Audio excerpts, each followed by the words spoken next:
150 ಕೋಟಿ ಆಮಿಷದ ವಿಚಾರಕ್ಕೆ ಸಂಬಂಧಪಟ್ಟಂತೆ ಅನ್ವರ್ ಮಾಣಿಪ್ಪಾಡಿ ಮಾತಿನ ವಿಡಿಯೋವನ್ನು ರಿಲೀಸ್ ಮಾಡಲಾಗಿದೆ. ವಿಡಿಯೋ ರಿಲೀಸ್ ಮಾಡಿ ಬಿಜೆಪಿಗೆ ಸಚಿವ ಪ್ರಿಯಾಂಕ್ ಖರ್ಗೆ ಟಕ್ಕರ್ ಕೊಟ್ಟಿದ್ದಾರೆ. ನೋಡೀಗ 150 ಕೋಟಿ ಆಫರ್ ಮಾಡಿದ್ರು, ಆಮಿಷವನ್ನು ಒಡ್ಡಿದ್ರು ವಿಜಯೇಂದ್ರ ಅನ್ನುವಂಥ ಆರೋಪ ಮುಖ್ಯಮಂತ್ರಿಗಳು ಮಾಡಿದ್ರು, ಕಾಂಗ್ರೆಸ್ನವರು ಮಾಡಿದ್ರು. ಸಿಬಿಐ ಕೊಡಬೇಕು ಅಂತ ಆಗ್ರಹ ಕೇಳಿ ಬರ್ತಿದೆ. ಈಗ ಒಂದು ವಿಡಿಯೋ ರಿಲೀಸ್ ಮಾಡಿದ್ದಾರೆ ಪ್ರಿಯಾಂಕ್ ಖರ್ಗೆ ಅವರು. ನಾನು ಅನ್ವರ್ ಮಾಣಿಪ್ಪಾಡಿಗೆ ಆಮಿಷ ನೀಡಿದ ಬಗ್ಗೆ ಹೇಳಿದ್ದೆ. ಸರ್ಕಾರ ಹಿಟ್ ಆ್ಯಂಡ್ ರನ್ ಮಾಡ್ತಿದ್ದಾರೆ ಎಂದು ಬಿಜೆಪಿ ಆರೋಪಿಸಿತ್ತು. ಈಗಲೂ ಕೂಡ ಅದನ್ನೇ ವಾದ ಮಾಡ್ತಿದ್ದಾರೆ. ಕಾಂಗ್ರೆಸ್ನ ಸಿಎಂ ಡಿಸಿಎಂ ಅವರು ಆರೋಪ ಮಾಡಿಲ್ಲ. ಇದನ್ನ ನಿಮ್ಮ ಪಕ್ಷದ ಪ್ರಮುಖ ವಕ್ತಾರರು ನೀವೇ ನೇಮಿಸಿದ್ದ ಅನ್ವರ್ ಮಾಣಿಪ್ಪಾಡಿ ಆರೋಪಿಸಿದ್ದಾರೆ. ಅನ್ವರ್ ಮಾತನಾಡಿದಂತಹ ವಿಡಿಯೋ ರಿಲೀಸ್ ಮಾಡಿದ್ದಾರೆ ಸಚಿವ ಪ್ರಿಯಾಂಕ್ ಖರ್ಗೆ. 150 ಕೋಟಿ ಆಮಿಷವನ್ನು ಒಡ್ಡಿದ್ರು ನನಗೆ. ಈ ವಕ್ಫ್ ವಿವಾದ ಏನಿದೆ, ದಾಖಲೆಗಳೇನಿದ್ದಾವೆ ಅದರಿಂದ ಹಿಂದೆ ಸರಿಬೇಕು, ಹಿಂದೆ ಸರಿದ್ರೆ ನಿಮಗೆ ಒಳ್ಳೆಯದು. ಯಾಕಂದರೆ TV5 ಜೊತೆ ಕೂಡ ಅನ್ವರ್ ಮಾಣಿಪ್ಪಾಡಿ ಅವರು ಮಾತಾಡಿದರು. ಅವ್ರು ಹೇಳಿದರು ವಿಜೇಂದ್ರ ನನ್ನ ಜೊತೆಗೆ ಮಾತನಾಡಿದ ನಿಜ, ಆದರೆ 150 ಕೋಟಿ ಆಫರ್ ಮಾಡಿದ್ದಿಲ್ಲ, ಬಟ್ ಆಮಿಷವನ್ನು ಒಡ್ಡಿರಲಿಲ್ಲ, ಬಟ್ ಅದರಿಂದ ಹಿಂದೆ ಸರಿ ಅಂತ ಹೇಳಿದರು ಅಂತ TV5 ಜೊತೆಗೆ ಮಾತಾಡಿದ್ರು. ಈಗ ಒಂದು ವಿಡಿಯೋನ ಪ್ರಿಯಾಂಕ್ ಖರ್ಗೆ ಅವರು ರಿಲೀಸ್ ಮಾಡಿದ್ದಾರೆ. ಸರ್ಕಾರ ಹಿಟ್ ಅಂಡ್ ರನ್ ಮಾಡ್ತಾ ಇದೆ, ಸರ್ಕಾರಕ್ಕೆ ಮಾಹಿತಿ ಇರಲಾರದೆ ಮಾತನಾಡ್ತಾ ಇದ್ದಾರೆ, ಸಚಿವರು ಇಲ್ಲದ ಸಲ್ಲದ ಆರೋಪ ಮಾಡ್ತಾ ಇದ್ದಾರೆ, ನನ್ನ ಮೇಲೆ ಫಾಲ್ಸ್ ಅಲಿಗೇಷನ್ ಮಾಡ್ತಾ ಇದ್ದಾರೆ. ಬಿಜೆಪಿ ಅವರಿಗೆ ಮತ್ತು ಅವರ ರಾಜ್ಯಾಧ್ಯಕ್ಷರಿಗೆ ಬಹಳ ಸ್ಪಷ್ಟವಾಗಿ ತಿಳಿಸ್ಲಿಕ್ಕೆ ನಾನು ಬಯಸ್ತಾ ಇದ್ದೇನೆ. ಈ ಆರೋಪ ಕಾಂಗ್ರೆಸ್ನವರಾಗಲಿ, ಕಾಂಗ್ರೆಸ್ಸಿನ ಮುಖ್ಯಮಂತ್ರಿಗಳಾಗಲಿ, ಉಪಮುಖ್ಯಮಂತ್ರಿಗಳಾಗಲಿ ಅಥವಾ ನಾನಾಗಲಿ ಮಾಡಿಲ್ಲ.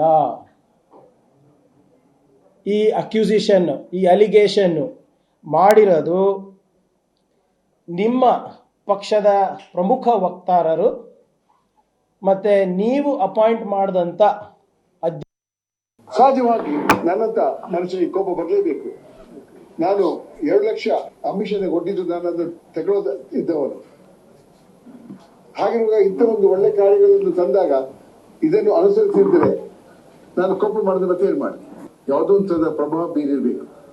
ಆದರೆ ನನ್ನ ರಿಪೋರ್ಟ್ ಏನಿದೆ ಅದು ಕಸಬುಟ್ಟಿ ಹೋಲಿಕೆ ಸಾಧ್ಯನೇ ಇಲ್ಲ.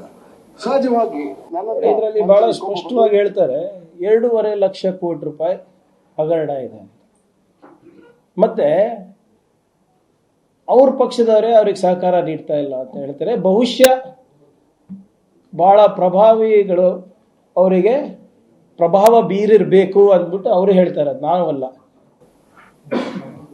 ನಾನು ಬಿಜೆಪಿ ಪಕ್ಷದಲ್ಲಿದ್ದು ಬಿಜೆಪಿ ಕೊಟ್ಟ ನಮ್ಮ ನಾಯಕರ ಚರ್ಚಿಸಿದೆ ಈ ಒಂದು ದೊಡ್ಡ ಹಗರಣದ ಹೊರತಂದವು. ನಾನು ನಾಯಕರ ಜೊತೆ ಚರ್ಚಿಸಿ, ಬಿಜೆಪಿ ಮಾತ್ರ ಅಲ್ಲ ಸಂಘದವರು ಕೂಡ ನನ್ನ ಜೊತೆ RSS ಅವರು ಕೂಡ ಒಳ್ಳೇದ್ ಮಾಡ್ತಾ ಇದ್ದೀರಾ ಅಂತ ಹೇಳ್ತಾರೆ. ಇದನ್ನ ಲಾಜಿಕಲ್ ಎಂಡಿಂಗ್ ತಕೊಂಡು ಹೋಗ್ಬೇಕೆಂದು ಹೇಳಿದ್ರು ಕೂಡ ಅವರೇ ಬಂದು ಶ್ರೀಮತಿ ಕೂತ್ಕೊಂಡು ಅದು ಮಣಿಪಾಡಿ ರಿಪೋರ್ಟ್ ಅನ್ನ ಮಂಡನೆ ಮಾಡಬೇಕು ಮತ್ತು ಅದನ್ನ ಇಂಪ್ಲಿಮೆಂಟ್ ಮಾಡ್ಬೇಕಂತ ಹೇಳಿದ್ರು. ಆ ವಿಷಯದಲ್ಲಿ ಬಹಳಷ್ಟು ನಾವು ಒಟ್ಟಿಗೆ ಇದ್ವಿ. ಆದ್ರೆ ಬರಬಂತ ತೋಳುಬಲ ಅದು ಹಣಬಲ ಏನಿದೆಯೋ ಈ ಕಳ್ಳರದು, ಅಂದ್ರೆ ಯಾರು ಈ ಲಪ್ಟಾಯಿಸಿದಾರೋ ನಮ್ಮ ಆಸ್ತಿಗಳನ್ನ, ಅದು ಜಾಸ್ತಿಯಾಗಿ ನಮ್ಮ ನಾಯಕರ ಮೇಲೆ ಪ್ರಭಾವ ಬೀರಿತು ಎಂಬ ಸಂದೇಹ ನಮಗೆ ಬರ್ತಾ ಇದೆ. ಬಹಳ ಸ್ಪಷ್ಟವಾಗಿ ಏನ್ ಹೇಳ್ತಾರೆ ಅಂದ್ರೆ, ಇಲ್ಲಿ ನನಗೆ RSS ಅವರ ಕೂಡ ಆಶೀರ್ವಾದ ಇದೆ, ಇದರಲ್ಲಿ ಸಂಘದ ಆಶೀರ್ವಾದ ಇದೆ, ಅವರೇ ನೀನು ಒಳ್ಳೆ ಕೆಲಸ ಮಾಡ್ತಾ ಇದೆ, ಇದು ಮುಂದುವರಿಸಬೇಕು, ಇದನ್ನ ನೀವು ಲಾಜಿಕಲ್ ಎಂಡಿಗೆ ತಗೊಂಡು ಹೋಗ್ಬೇಕು ಅಂದ್ಬಿಟ್ಟು ಹೇಳ್ತಾರೆ. ಮತ್ತು ಅವರೇ ಹೇಳ್ತಾರೆ ಯಾರೋ ಪ್ರಭಾವ ಬೀರಿರ್ಬೇಕು ನಮ್ಮ ಪಕ್ಷದವ್ರ ಮೇಲೆ ಅವರು